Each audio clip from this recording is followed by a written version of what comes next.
දෙවනි නරක පැත්ත තමයි මගේ ශරීරය කිසිම දෙයක් කරන්න හිතුනේ නැහැ. ඒ කියන්නේ මගේ ඇඟ පොඩ්ඩක් give up වුණා. මගේ ශරීරය, මගේ ඇඟ, දැන් මගේ මොළේ ගැනනේ අපි කතා කරන්නේ. මගේ ඇඟ move වෙන්න කැමති නැහැ. මම ඇඟටම වෙලා හිටියා. මම නම් හිතන්නේ අර කෝපි නතර කරාට පස්සේ withdrawal symptoms කියලා දෙයක් තියෙනවා. සති දෙකක් විතර මහන්සි, එහෙම නිදිමතයි, ඒ වගේ දේවල් තියෙනවා. so දැන් සති 3 සති 4 වෙද්දී දැන් සති 6ක් විතරනේ. තාම මට මහන්සි. මගේ ඇඟට කිසිම මේ ජවයක් නැහැ.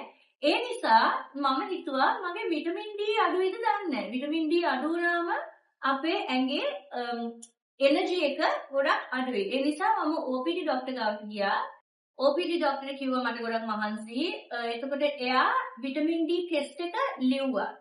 අපිට ගිහින් නිකන් ටෙස්ට් කරන්න බෑ. අපිට ටෙස්ට් එකක් කරනකොට ડોක්ටර් කෙනෙක් බලලා ප්‍රිස්ක්‍රිප්ෂන් එක ලියාගෙන තමයි ඒක පෙන්නලා තමයි ටෙස්ට් එක කරන්නේ. එයා කිව්වා රිසල්ට්ස් ආවට පස්සේ ආයි OPD ડોක්ටර්ට විටමින් D කෝස් එක ලියන්න බෑ. ස්පෙෂලිස්ට් කෙනෙක් channel කරන්න කියලා විටමින් D levels low නම් orthopedic surgeon hari ඔයගලගේ family physician hari specialist කෙනෙක් channel කරලා ඒගොල්ලන් තමයි ලියන්නේ විටමින් D course එක. ඉස්සලා සති දෙකක මෙච්චරයි, ඊට පස්සේ දවස් 30ට මෙච්චරයි. ඒ වගේ ඔයාගේ levels වලට අනුව ඒ ડોක්ටර් IU ගාන විටමින් D මිලිග්‍රෑම් ග්‍රෑම් නෙමෙයි එන්නේ, විටමින් D එන්නේ IU කියන යුනිට් එකේ.